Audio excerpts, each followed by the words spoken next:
Are we rolling? We're good? We're rolling. I like that. Before we go anywhere, I owe you guys an apology. Back in Much Music, I used to do a lot of jokes at a lot of pop bands' expense. Sometimes I did you guys too. Okay. And it was my fault. And so I owe you, before we go anywhere, that's on me. Oh, so I'm really sorry. nice No, you know what? say. Because I had this fucking weird thing in my head back then that I was like, I was into punk and metal and all that shit. But then it occurred to me one day as I got older, I went, who the fuck am I?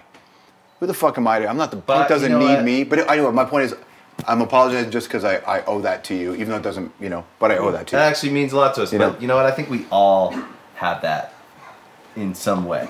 Yeah. We've all done that. So, but we appreciate it. That's very nice of you. No, it's true. That's true. very It's bugged me for about 15 years. And I was like, man, I got to tell those guys one day. It's all good, man. It's all good. Yeah, okay, it's whatever. all love, That's good. man. No, thank you. Didn't stay with us one day. Yeah, so. but It's all good. We appreciate it. And I'm impressed by what you guys did. And even if you did nothing else, I'm still impressed by what you guys did. Thank you. Pulled off. Thank you. How are you? Good. Yeah, really good. Great. Yeah? Yeah. Nice day. It's hard to beat California, man. Yeah, it's pretty good, eh? Yeah. Maryland's nice, but this is nice too. Maryland's right? great. We just went back there, man. We just went back 2 weekends ago, and Maryland is beautiful, man. You can never forget just how beautiful it is, and when you get back to California too, you're like, man, it's home. Yeah. It's hard to beat. How did you know it was the right time to do records again? I know you started a couple years ago, but how did you know it was the right time to get back into this? I think it was natural. I mean, when we started our music company, we were really threw ourselves into that for a few years, and I think we wanted to all, as a band, collectively see like what else was possible for us, because we'd been in the touring bubble for so long. Yeah. And so Just going off feeling. Yeah, and then as we got into running a music company and working with all these other bands, I think as a band we all just felt like we wanted to. It was as simple as that. There wasn't a master plan or like a marketing strategy. We all just kind of got in and we made that first record, Youth Authority, and put that out in 2016 and put it out on our own, which was Yeah, really I think that great was another experience. big part of it. Was I think we were able to go completely independent, and I think we were able to kind of take ownership of our band again. Yeah. And I think that there's something really satisfying about that. That really healing about that. Did you feel you had lost it a bit? Yeah, I felt like we lost. I feel like our gets away from you. It gets away from you. It gets big and kind of takes on a life of its own, and it kind of becomes not yours anymore. It belongs to everyone else. Yeah. And I think being able to take ownership of that again was really felt so good. And I actually think that if you look at Good Charlotte, like the band, like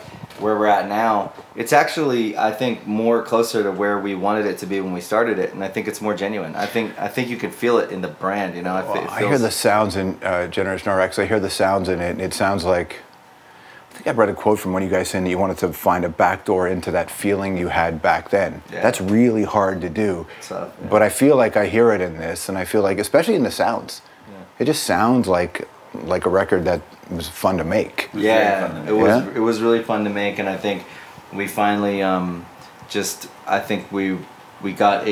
were able to just find a way to really be not jaded.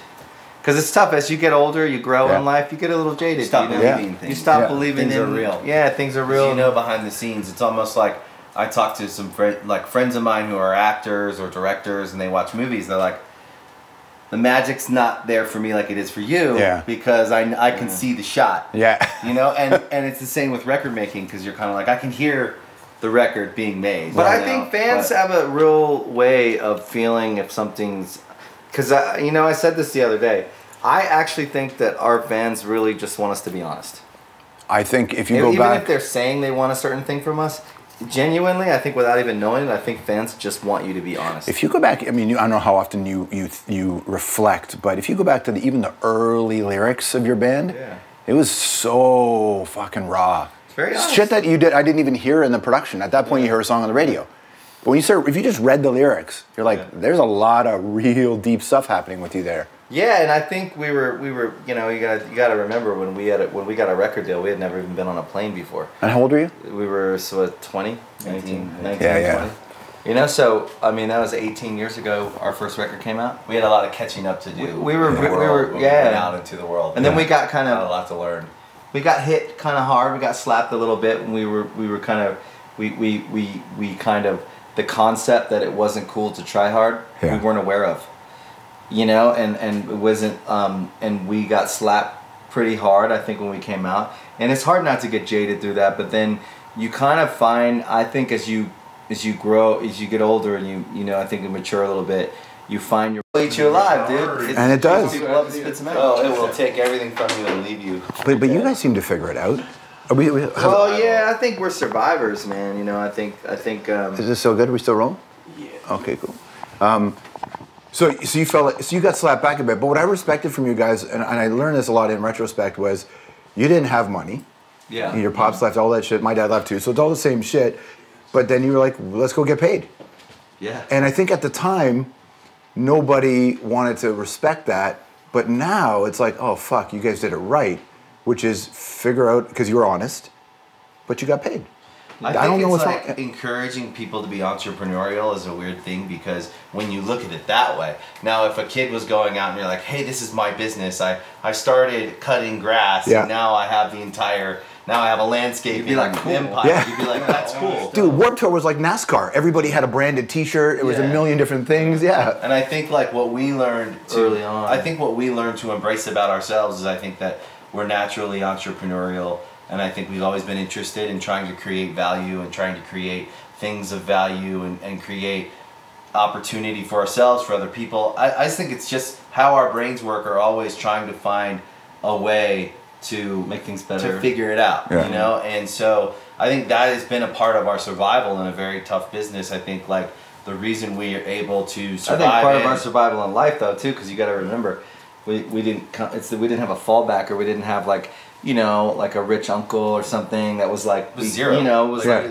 if it didn't work out, you know. And there were times when it didn't work out and they were tough, you know. And there were a bunch of people on our back, you know what I mean? So I think ultimately though, we learned how to survive, and then as you, like they say, if it doesn't kill you, it makes you stronger. I think at this age, with wives and families and a real strong central unit that we have together, I think we're able to thrive in a world that we built a cool little tribe, you know. Yeah. Did you ever feel like you were out in the cold?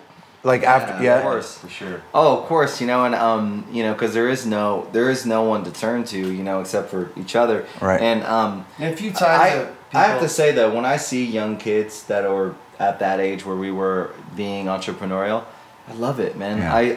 I try to. That's what I love about management. So, for me, the biggest thing about having a music company and working with younger artists is like getting the chance to mentor people. If anyone out there has a chance to mentor a young person, you know, a younger person, it's just really fulfilling in so many levels. I mean, I feel like I, you know, almost get more out of it than they do. Yeah. There's just something about helping someone avoid a misstep that maybe no one kind of told you about. It kind of just instantly makes it all worth it.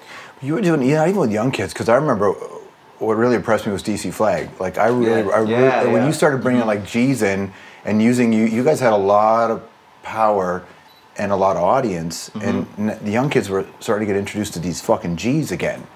And so how did you guys get to know them? How did you come across them? We were fans, and obviously and we had been going to shows since we were you know, younger and meeting, you know, we were always interested in meeting people. Yeah. And I think we've also always been interested in history, so we always want to know what band influenced what band. Point back to the source, you know. What we thought was people, you know, and DC Flag was, I think, our very first kind of try at being entrepreneurial, and unfortunately, because we were young and I don't think we knew what we know now, I don't think we would be here if we hadn't have done that, and all of the kind of the good and bad experiments we had, that's the thing, looking back, any good or bad experience I've ever had, that was a good one.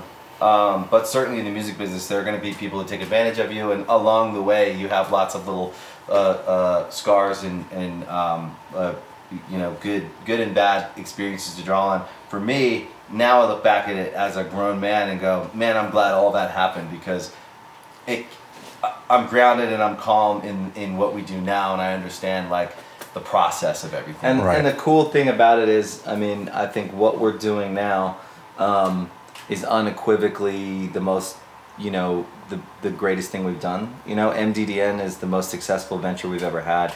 Good Charlotte's business is healthier than it's ever been. and I think it feels better than it ever has, which is even more important. And we wouldn't be here and able to do what we're doing now if we hadn't done each one of those little entrepreneurial kind of like efforts and tries and you know. So it's pretty cool, man, and I totally forgot about DC Flag. That's so cool for you to bring it up. Like, it was actually the first. It's funny because we know, and I apologize because at the top, I remember the DC Flag thing. I remember going on the air going, y'all should follow what Good Charlotte are doing, because Beastie Boys did it, which is they looked at people who came before them, who gave them love, Grand Royal, and it's like give love to those who come before, not just because it's the right thing to do, but it's your responsibility to the audience. Yeah. For them to know. I remember when I interviewed Keith. Deeper. Yeah, Keith Morris was the guy that introduced. I remember talking to him when I was younger. He introduced me to the Seeds and the Standells and these bands I hadn't heard of before. And it was like, that's our job, is to tell people. You know, if I can tell people about the Misfits or whomever, that's your fucking job. And I remember DC Flag was like really. I thought it was a really cool moment. Also, no one had done that. Had taken these bands that were not going to be commercial. Like there was no chance you were going to break a Keith Morris band, right? It was just for whoever wanted to hear it. Yeah, it was fun for us too. We got to take a lot of cool bands on tour. Yeah. I mean, you would have never ever thought, you know, we have a lot of great memories with that stuff. I still listen to that Hazen Street record. Yeah, you should. A great record. Yeah, that's great. You said Good Charlotte's business is healthier. What do you mean? Like, happy, yes, but you said it's strong. I mean, our all of our numbers, you know. I think as a business, that's like every aspect of the business is trending, you know, upwards in a way that it never has. Like streaming and all that, and like the sustainability of the business, because we're not flogging ourselves to death out on the road. I think we go out when we feel like it's going to be meaningful for us, and like we feel like every show we decide now. How does it feel? Do we want? I mean, we're headlining. Headlining festivals in the UK and Europe, which we've never headlined. You know, we've played a lot of festivals, but as a headliner, we're playing venue sizes that we've never played. That's interesting. And so it's interesting, and I think that I think the band is happy, so it doesn't feel like we have an empty gas tank. You know? If I could explain how nice it feels to actually be doing the kind of business we're doing now and having the interactions we're having with people, it's like when we stepped away, we kind of limped out of the game. Like we didn't know if we fit into the world as where it was. Like I don't know if you remember, it was 2011, confusing. I do. It was a weird time. It was confusing, and actually we were genuine in everything that we did. Like we did genuinely want to help people, want to give people a positive message, and so. When you're reaching out and you're trying and you kind of limp out of the game, you definitely feel a little defeated, you know. And I think that's hard, especially guys who've basically fought their way to their position. Yeah, and it's not like I don't think any of us started with a high self-esteem to begin with. So we were fighting for every yard, you know. So, but also I think like it's important to recognize how you feel and to be open about it. And I share with him or my wife or my best friends, like.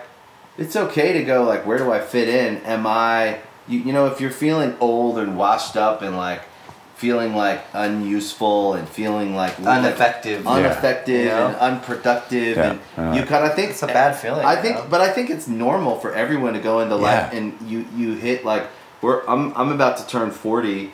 And you question like what's my use on the planet? What do I have to? What makes me special? I want to contribute. I think at the end of the day, that's all everyone wants to do. Especially when you pop when you're young, and then you're going to be outwardly defined by who you were when you were young. By who you were at 21. Right, and if your self-esteem issues are what they are for anybody, now you're like, oh fuck, how do I do that again? Yeah. And then the business is a business targeted to the young. Yeah. And it doesn't lend itself for vulnerability. So if you're sitting here and then what our business does is you have to put your guard up, right? Because people are going to criticize you. You got to wear a costume. And so you got to, and for me, it's like, so what was my old pattern as a young guy? In my early 20s and my 20s, it was like inflate yourself so that you don't have to show anyone any weakness, any vulnerability, any low self-esteem. Yeah. And then I kind of just like, when we went away and we got back to like real basics of life with me and him, like, okay, what's our dream now?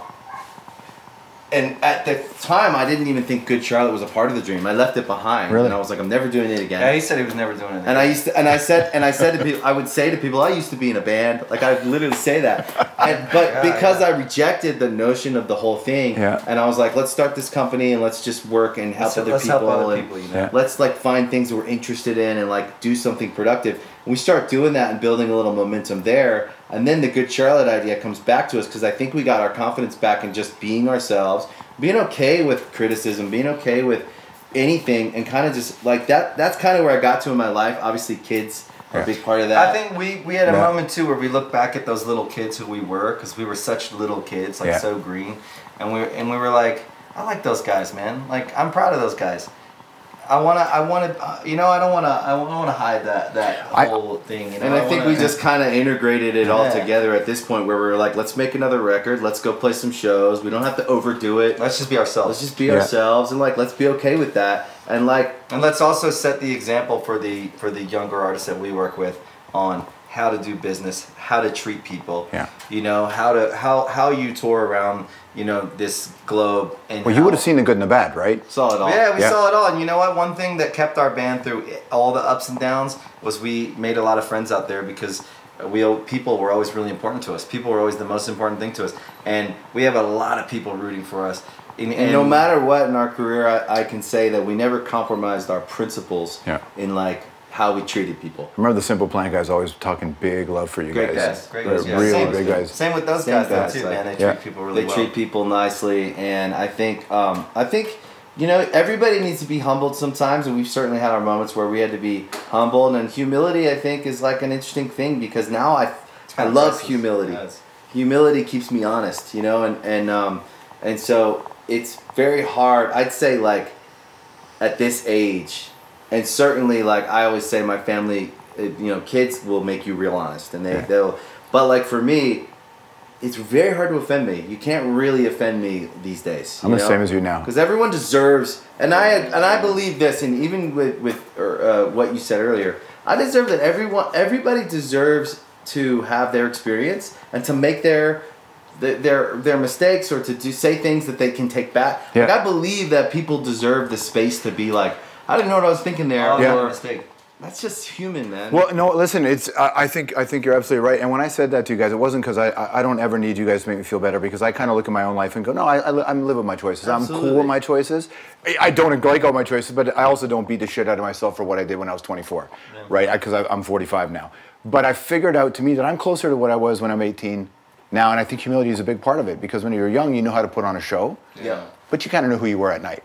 Because you could still cry, or you could still be that guy. Totally. Mm-hmm. What's it like being a dad? I mean, listen, were you worried about what kind of dad you were going to be? Of course, because I didn't know. Yeah, like didn't really have like a playbook or like a real solid kind of like reference to go on. But I think just like with anything, if you're real about what you care about, I think you just get up and try every day. And like, he's a great dad. I try my best, and I really take like my priority in life. My dream in life is to be a good family man. Yeah. You know, and that's the thing is like, I think all of us, and maybe it's like guys our age, I don't know, like and I do think this is an interesting time and generation, because I do think it's a generation of great dads. There's a lot of really great dads. Like that, the trend to me, I almost see is like a lot of great dads and guys who want to have, you know, family. And a lot of us grew up with dads who left, right? That's what's interesting. Like in the 70s and early 80s, well, dudes I think left. it was like in that time it wasn't okay. A lot of things like weren't okay to talk about. A lot of things weren't okay to like get help for. Yeah. And I think a lot of times that caused people just to run away, you know. And I think now we're in a place where we can all talk about things a lot easier, and we can get help for things. And it's a little more forgiving, I think. Like for me, I think like the understanding that like you don't know what you're doing, and you can kind of go back and make, you know, for me it's like go back and just make it. If you hurt someone's feelings, or you do something wrong, or again, I think it's the age, like you said, like I don't need someone's forgiveness, but if I see someone that I said something about when I was young, and I see him, I'm gonna take an opportunity to make it right, to say something to him, because it, for me, you know what I mean? Yeah. Like it's a good principle to prepare. And I think like in family life, it's the same thing. It's like there's gonna be some edges and some elbows, like because it's a new territory. But as you go, you if you're open to just knowing you don't know it all and figuring it out, making the little repairs you have to, I think you start to build a little momentum. And now, you know, I've been with my wife for 12 years. I have a daughter who's 10. So you build a little momentum in that place, and you kind of get a thing going that you like, that you're good at. And but again, like also you can't pretend that you're this. For me, like the whole perfect idea of a family is out the window. Yeah. Like you have to like let go of what idea a family's supposed to look like. Every family's different. Some parents are together, some parents aren't. Some, like to me, it's blended families, right? Absolutely. Yeah. And so for me with families, it's just about being who you are and not feeling like you have to put up this front to the world that you're this like certain kind of family. Yeah. Like I don't believe in that. I think families are about love, families are about supporting each other. And every family's different. Yeah. Yeah, and kindness and gratitude, I think, are huge, right? He's a great dad, man. Yeah. Thank you. Yeah, he's a great dad.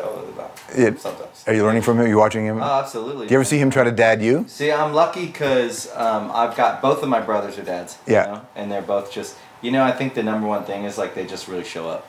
And they just like really, that's like 90%. They just really show up.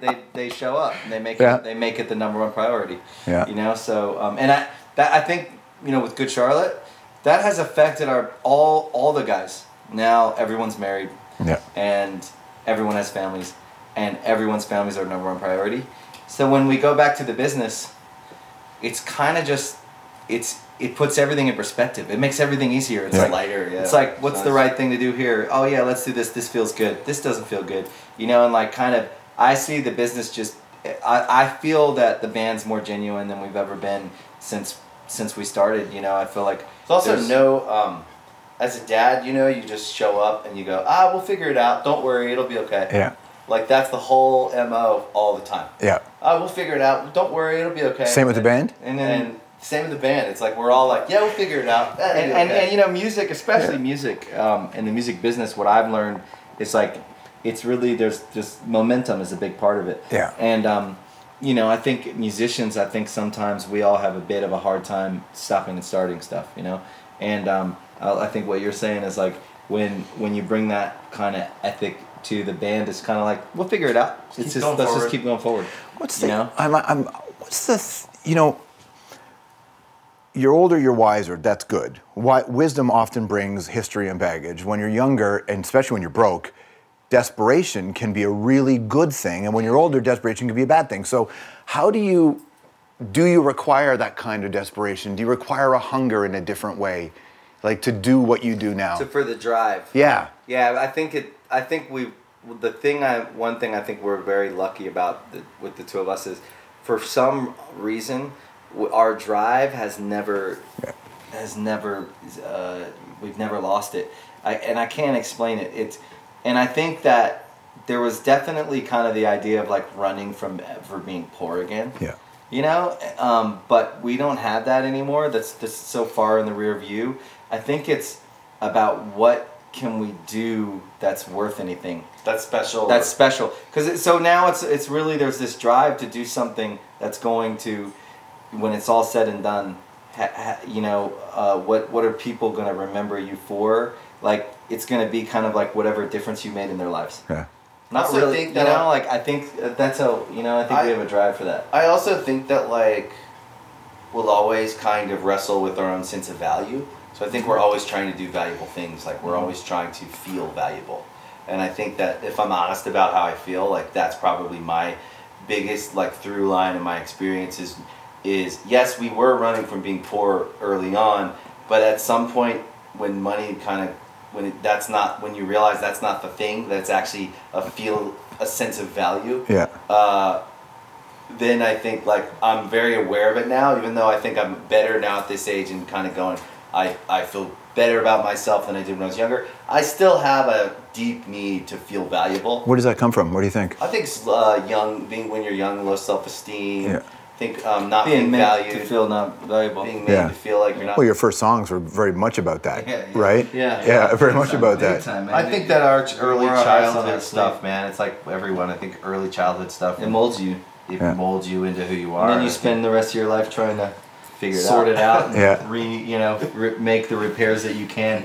On the new one, I actually like the title a lot too, because everybody talks about the opioid crisis in this country, and around the world really, and this idea of getting help and being helped. Is that part of the thinking in the title?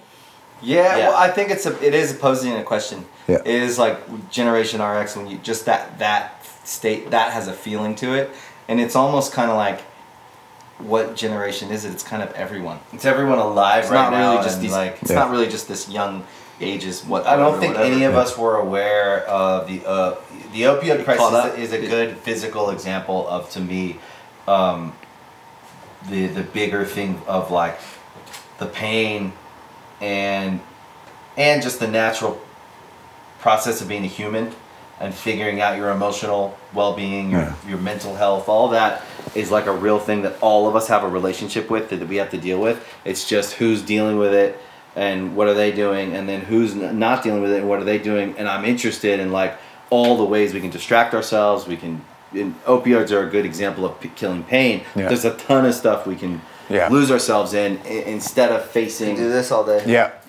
Instead of distract ourselves from. This is killing me. I hate that now. And then you look at it. You can get on your phone and you can look out across any platform and you can see people portraying the lives they think they should be, and then we can sit and talk about our real lives and get to know each other, and we can see that like all of us, we could all create these highlights from our lives to put on social media, and like you look at like this, the original title of the album was Cold Song, which is one of the songs on the album, and then when we decided to write this album, we were like, the way we're going to approach this record is we're going to do stream of consciousness. So we're not even going to try to pick a topic to write about. We're just going to see, when we start kind of playing these riffs and we start letting these melodies and lyrics come out, we're going to see what comes out, because that's kind of how we wrote our first record, and it's exactly how we wrote our first record. We were just making up songs. We didn't even know it was called songwriting then, we didn't, you know? So this one we really tried to approach the same way, with that same innocence, and the stream of consciousness and the things that came out subconsciously were really deep. And on these songs, it's all real, true to life. After we had the main body of work, I was listening to it when I was on a trip, on a trip for work, and I hit him up and I was like, I've been listening to some of the rough mixes, some of the songs, and for some reason this Generation RX is just bouncing around in my head. I just feel like where the world's at, it just feels like we're all just we without even knowing it, like distracting ourselves constantly, numbing the pain. We're not really dealing with the pain, and that sounds like, to me too, it just sounds like Good Charlotte in 2018. Just for some reason, it just feels like right. That's 40-year-olds. Yeah. 39-year-olds. Yeah. So it's okay. You can call us 40. 40, yeah. We're more 40 than we are. Yeah, that's right. That's right. Yeah. It's a bit crazy sometimes when you think my nephew turned. It's wild, right? It means you made it. Yeah. You survived. Yeah. So when you said you used to be in a band, how did that make you feel? I had just, at that time, I had just accepted it, and I was really backing him because I felt like he was making a decision that was like really genuine to him, and I was okay with it. I was 100% with it, and at that time it felt genuine, so I was okay with it. And then, he said, I'm never gonna do Good Charlotte again, but I'll work on other stuff, and Good Charlotte I want to keep for me. Yeah. And I was like, I back that. I get that. Yeah, I just kind of felt like I wanted to take it back, and I wanted it to just be mine. Yeah. And I didn't want to like have to give it to anyone. Like to the public or the media. Anyone. Just make it say like it's mine. I'm taking it away, and like everybody in the band actually understood and were supportive. So when you got this big tour coming up on this record, because you're going for it again, do you have any concern about who's going to be in the crowd, what the crowd's going to be, what the numbers are going to be? No, man. I mean, I'll tell you this. Touring over because we have been touring. There hasn't been a single show that hasn't been fun. And like, it's really weird, man. Really interesting too, because traditionally, like, there were certain shows I didn't want to do, and there were always tough shows. Like, every show on this tour is on this cycle of like, from the record we put out in 2016. We said, when we put out Youth Authority, Ben's was like, will you play some shows? And I was like, I'll do like 16 shows. Yeah. Is that an arbitrary number? That was like, it felt right to me. I was like, I'll do 4 here, 4 16 here, shows, 4 in America, 4 in the UK, We did those, and it was like, why not? and it was actually like really incredible because we did those shows, and at the end of that, I was like, that was actually not too bad. I'll do a few more, and each time it was like I was getting a little more into it. But the amount of like the vibe in the crowd with the fans, it's amazing. It's been like so overwhelming. It's surprisingly really young, loving. That's what I found really interesting about following up on who your fans are now. It's like young. It's still young. It's like 16 to 21. I think Good Charlotte. I think if you think about Good Charlotte, there's a youth energy. I think we write it from a place. It's interesting. It's like our inner child writes everything. Yeah, because we've written songs for so many artists, and we've had hits with other artists, and we've written from a different place. Yeah. Whenever we pick up, and for whatever reason, when we go, we're writing for Good Charlotte, where this is for us, it comes from like this youthful place of like, I think Good Charlotte is just synonymous with like that angsty place, in that youthful place of that time, whether it's like, somewhere in that like 14 to 21 like age group where I think we were fighting to survive something. Yeah. And I think like that emotionally, I don't know what it is, but we click back into that and we write from that place. I mean, I was emotionally like easily emotionally like 16, 17, 18 until I had kids. You know what I mean? Yeah. Like I was always a little kid. Like I didn't realize it until I had kids and I had to start being a father. Right. How young I actually was. Did your wife had to like say, hey? Oh man, she's had to deal with me for 12 years. Yeah. Man. Like, God bless her. But only for 2 of those years before you became a dad. Yeah. So did she say, hey, time to be a pops? Because she has her, I think we were both just all in. You guys, and we just figured it out. Yeah. Like we both didn't know what we were doing. You guys have always had a really good, cool marriage. We've been a team, like, you know what I mean? Like both of us have had, like back each other. Yeah, we back each other, man. Like we figure it out. Oh, that's always our thing. It's like, I don't know, we'll figure it out. Yeah. And we just kind of are open. That's why, and I think on this record especially, it's very interesting now to take a step back and look at like what's on this record and look at like the place that we wrote it from. It's very, to me, like Good Charlotte, like it really does encapsulate something that was, I think, a very important defining moment in our life. And I think that your mind and your heart and your body has like muscle memory. You have emotional memory where you can recall those things, and you can paint a picture that you close your eyes and you're there. You know? And that's the amazing thing about art. And I think Generation RX, to me, is why that phrase just started bouncing around in my head. And for some reason, it just encapsulates the world in a certain way. Yeah. And it's not just one age group. To me, it's a feeling of escape. It's a feeling of, are you facing it, or are you checking out? I feel you. What was your mom like growing up? I read a lot about your dad early days because of obviously what happened. But what was your mom like? My mom was really hardworking. Yeah. She was really sweet, and she definitely always tried her best. She was that would do anything for her kids. I mean, when we got our first tour, my mom, all she had to her name was this like minivan. And the only door that opened on the minivan was the sliding door. The driver door. No, it was the back door. Really? The back door. But at that point, when we took it on tour to go on tour with Lit, yeah, of course, yeah. So they let us do in the late '90s. We went out with them. Them and Eve 6. And that was how we eventually got our deal. Was we did the East Coast with Lit. And I ran into those guys not long ago. They came on that Warp Cruise that we did last year. But we had this Astro minivan. But we had this Chevy Astro minivan that was the only thing my mom owned, and she let us take it to go on tour. And literally the back doors were the only ones that opened, so we had to pay the toll. Whenever there was a toll or like... No, the driver door opened. Yeah? The driver door opened. No, the driver door didn't open. And the windows didn't go down.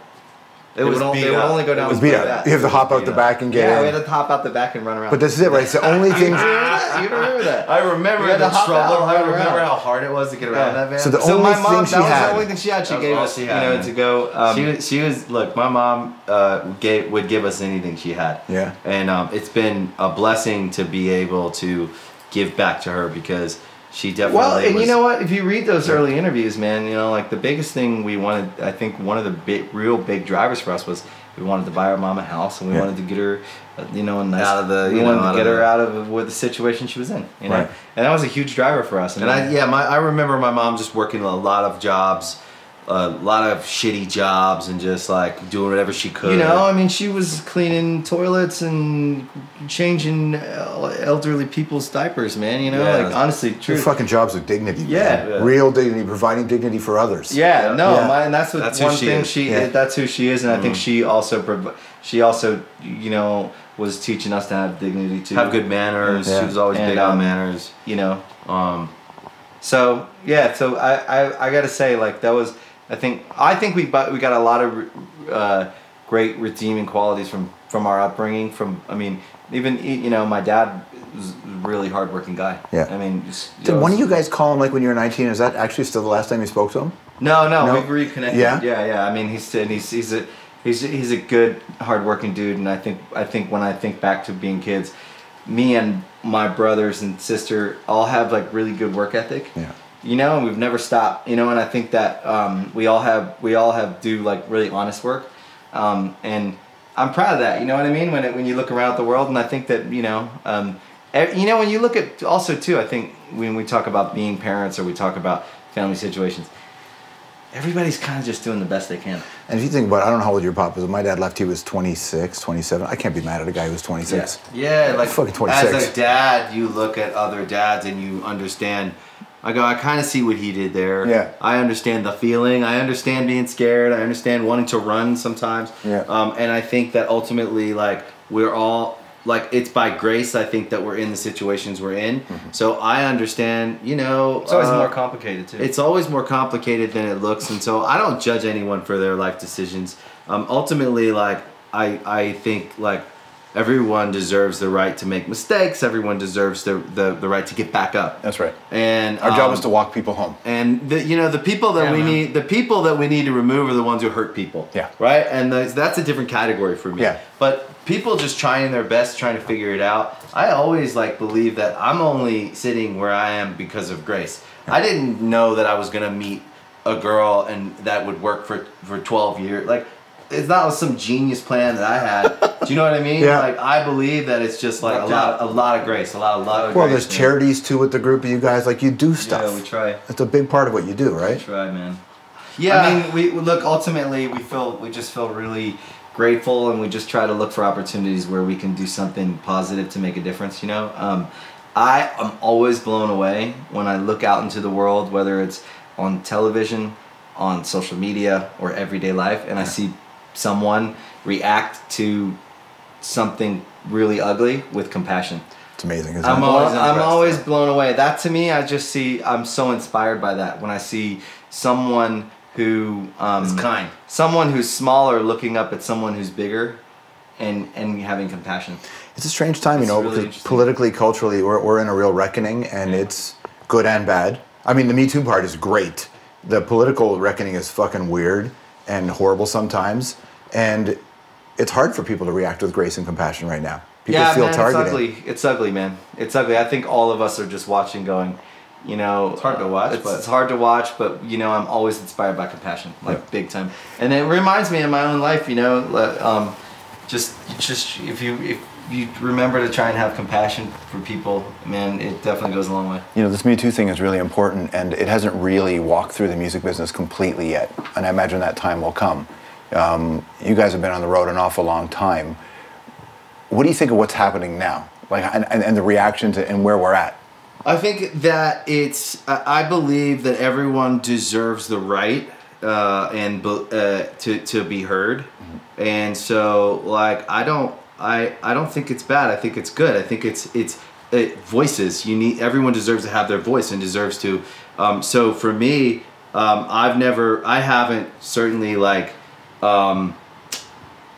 I've kind of just watched it and gone like, everyone deserves to be heard. Yeah. Everyone deserves to speak their truth, tell their story. And if people broke the law, they need to be called out. 100%. Like, I think that's another, that to me, like, we want everyone to feel empowered, respected, and you know, appreciated. Yeah. And for me, I want the music business especially, but the world, obviously, being a dad and having kids growing up in the world, I want the world to be safe.